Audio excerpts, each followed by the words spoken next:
Коронавирус инфекциясы өршіген жаз айларынан кейін мыңнан көп науқас тіркелген күні билік арнайы шара қабылдап, арнайы мәлімдеме жасаған жоқ. Елде қызыл аймаққа кірген 5 өңірдің бірі. Нұр-Сұлтанда бүгін вирус жұқтырған 125 адам тіркелді. Демалыс күндерінен бері карантин шектеулері көбейген, қаладағы сауда үйлерінің, қоғамдық көлік пен жаттығу залдарының жұмыс уақыты қысқарған. Кей мекемелер бүгіннен бастап қашықтан жұмыс істеуге көшкен. Ешқандай дайындық жоқ бізде Қазақстанда. Үкіметте де ешқандай дайындық жоқ. Халыққа жағдай жоқ қой.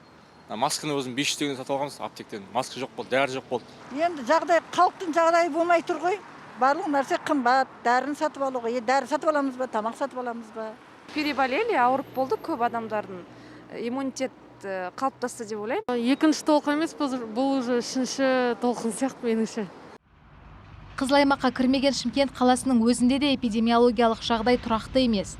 Жыл басынан бері вирус 214 адамнан анықталған, оның екеуі қайтыс болған. Мысал ретінде айтатын болсақ, кешегі тәулікте бізде Шымкент қаласында 19 жағдай тіркеліп отыр.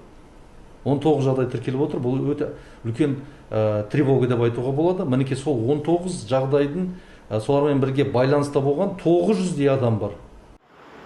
Денсаулық сақтау министрлігінің өкілі вирус жұқтырғандар күрт көбейсе, оған үкімет дайын деп отыр.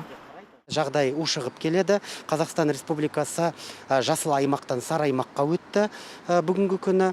Енді екінші толқын келді ма, келмеді ма, ол әлі де белгісіз. Болжамды ешкім бүгінгі күні оны ешкім қазір болжай алмайды. Өйткені тағы қайталап айтамын, әр азаматтың өзінің қолында.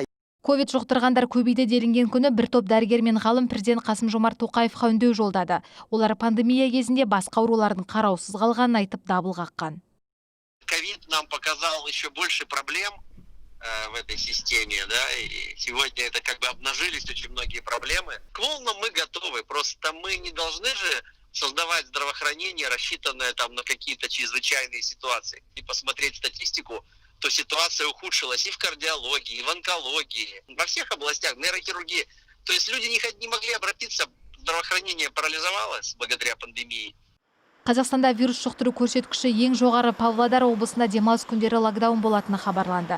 Павлодардан бөлек тағы 4 өңір Нұр-Сұлтан, Ақмола, Қостанай мен Атырау облыстары қызыл аймаққа кірген. Наурыз айынан бері ресми ақпаратқа сәйкес коронавирус жұқтырған адамдар 200 мыңға жуықтады. Нұргүл Тапаева, Диляра Исаержан Амырханов, Азат Ньюс.